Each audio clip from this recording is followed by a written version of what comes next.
지난 시간에 이어서 하도록 하겠습니다. 완전히 이제 10지까지 이제 끝나고, 이제 11지, 12지로 넘어가면은 이제 완전히 부처가 되는데, 사실은 여기에서도 부처입니다. 다 부처예요. 단지 부처가 되지 않고 중생을 구제하기 위해서 보살로 남아있는 분이 이 십지 보살들이에요. 그래서, 자, 11지, 12지에 가면은, 여기는 이제 멸진정입니다. 그야말로 열반에 완전히 들은 상태예요. 멸진정이에요. 여기서는 의식이 작용할 수가 없어요. 내 의지 작용이 안 돼요. 열반 상태에서는. 그래서 부처, 여기를 부처라고 하는데, 여기는 원시반본을 합니다.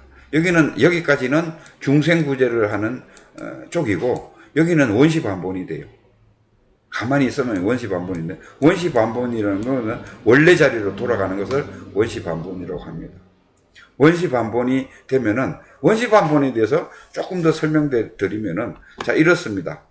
우리가 이제 천부경에 보면은, 일시무실, 석상극 하여도 무진본인이라 이렇게 나와 있는데, 지금 쓸 수가 없어서 그러는데, 뭔가 하면은, 우주가 탄생되는 그 형태를 설명한 거거든요. 그게 뭔가 하면 우주가 어떻게 탄생되는가 하면, 원래 우리는 고요한 상태, 열반 상태, 고요한 상태에 있었어요. 이 우주는.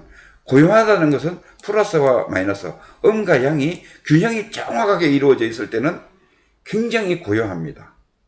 그랬는데, 여기에서 마이너스가 어떠한 여유든 스크래치가 나는 거죠. 이 고요한 자리가. 스크래치가 나면은 플러스가 하나 더 뿔 수도 있고, 마이너스가 하나 더 뿔 수도 있고 하면은 무거워집니다. 그러니까 기운이 딱해지는 거예요. 이 우주 전체는 에너지로 구성되어 있습니다. 다른 거 아무것도 없어요. 에너지가 파동으로 있다가 입자로 있다가 이 두 가지를, 이거는 두 가지로 현상에 나타나는데, 이거는 양자 물리학, 양자 역학에 보면은 자세하게 나와 있습니다. 그래서 제가 파동으로 존재할 때는 나타나서 보이지 않습니다. 그러는데 입자로, 내가 관찰자가 정확하게 들다 보면은 입자로 나타나요. 이게 뭔가 하면 일체유심조예요. 이건, 그거는 뭐 복잡하니까 또 다음에 설명을 드리기로 하고, 이 고요한 상태가 열반 상태입니다. 열반 상태인데, 이 상태에서 플러스가 하나씩 늘어날 수도 있고 하면은 이렇게 쌓입니다. 밑에 이렇게 쌓여요. 무거우니까 자동적으로 밑으로 약간 탁한 기운이 쌓이겠죠.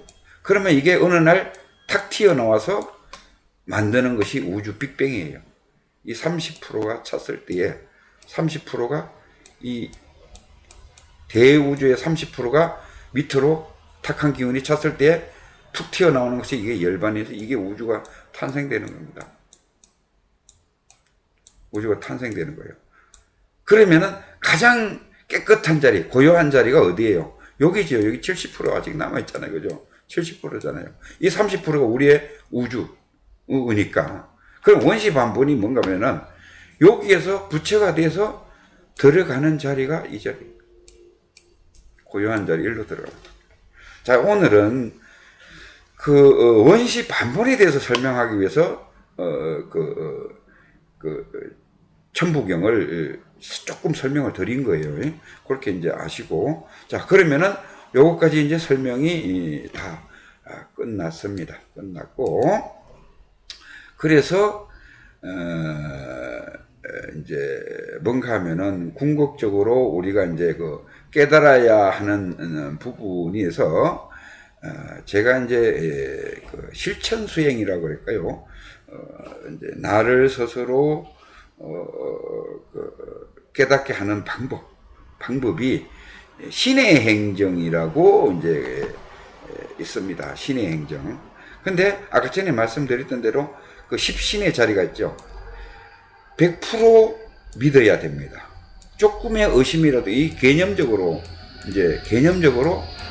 내가 공부를 했을 때에 경전을 보거나 누구한테 얘기를 듣거나 어떠한 주력을 하다냐 어떤 간에 100% 내가 개념적으로 그래 믿어야 됩니다. 쉽게 얘기하면 이거예요. 이제 약을 주면서 약을 주고 이거는 분명히 먹으면은 낫는다고 하면은 그 믿음이 있잖아요. 그죠? 의사가 주면은 의사가 줘서 하면은 믿음이 있어요. 병이 나아요. 그랬는데 그냥 지나가는 사람이 뭐 예를 들어서 이거 먹으면 낫는데 하면은 같은 약을 먹어도 낫지 않습니다. 무슨 얘기인가 하면은 그만큼 믿음이 중요하다는 거예요. 믿음이 중요한데 믿기 위해서는 어떻게 해야 되느냐? 믿기 위해서는 개념을 정확하게 이해를 하셔야 돼요. 여기 이제 해입니다. 해의 자리에 오면은 정확하게 이해를 하셔야 돼요.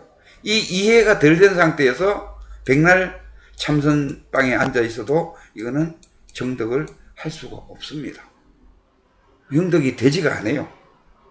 그래서 우선 이해하는 것을, 그러면은 수행하고 이해하는 거, 개념을 이해하는 거하고 따로따로는 아니에요. 이 동시에 갑니다. 동시에. 그래서 요만큼 이해하고 요만큼 체험하고 요만큼 이해하고 요만큼 믿고 이런 식으로 단계별로 가요. 그러면 올라가면 올라갈수록 밑에 치가 보여요. 우리가 중학교 들어가면은 국민학생의 그 공부하는 방법이 다 보이듯이 이렇게 그 아래가 내려다 보입니다. 그 이해하는 단계에서 내가 수행이 어느 정도 됐는지 얼마나 공부를 했는지 그 단계가 보여요. 그래서 이렇게 해서 믿어야 되고 그 다음에 행입니다. 행. 뭔가 하면은 이해를 했으면은 체험을 해야 돼요. 여기 이제 체험의 자리입니다. 체험을 하지 않으면은 그거는 그냥 헛껍데기예요. 완전한 내게 될 수가 없어요. 이 뭔 얘기인가 하면은 내가 알았어요. 알았으면 행동은 좀 바뀌어요. 쉽게 얘기하면은 이런 겁니다. 커피를 먹으면은 어떤 의사가 안 좋다고 그래서 안 먹어봤어요.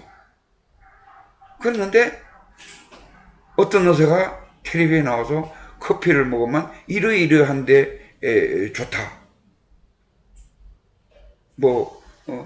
정신이 활성화가 되고 이런 이제 활력이 되고 이런 얘기를 했어요. 그랬는데 내가 그걸 체험을 해보면은 그렇게 됐을 때에 희열을 느끼는 겁니다. 내가 완전한 정덕이 되는 거예요. 그 자체에서. 그럼 열반을 가지고 다시 설명을 한번 드려보겠습니다. 열반이라는 것을 믿어야 돼요. 열반 자리가 어떤 것이라는 것을 개념을 정확하게 알고 열반에 대해서 열반은 상락아정의 자리고 공적영지의 자리다. 상태는 어떤 상태다. 고요하고 맑은 상태다. 이런 것들을 개념적으로 알고 확실히 믿습니다. 그 다음에 뭔가 하면은 내가 그거를 충분히 이해를 해야 돼요. 이해가 되면은 솔직히 믿게 되는 거고 그 상태에서 내가 이제 참선이나 주력을 아니면은 연불이든 뭐 아무거나도 좋아요. 하다 보면은 어느 날 갑자기 쑥 들어간다 그러죠. 열반에 쑥 들어갑니다. 내가 나도 모르게 쑥 들어가요. 이게 행입니다. 행. 그러면은 수도한가가 되죠. 일단 열반을 한번 체험을 하게 되는 거예요. 이게 수도한가예요. 그래서 완전히 정덕이 되고 나면은 이제 극락세계에 시민권을 얻어서 극락 사람이 되는 거예요. 그러면은 이게 아라한이잖아요. 예? 이게 정덕한 거예요. 완전히 정덕한 겁니다. 그 상태에 들어가서. 자, 오늘 뭐 여러 가지 좀 말씀을 환경 관련해서 말씀을 드렸고요. 그래서 다음에도 좋은 시간 되면은 다른 분야 가지고 또 한번 찾아뵙도록 노력하겠습니다. 감사합니다. 도반 여러분, 성불하십시오.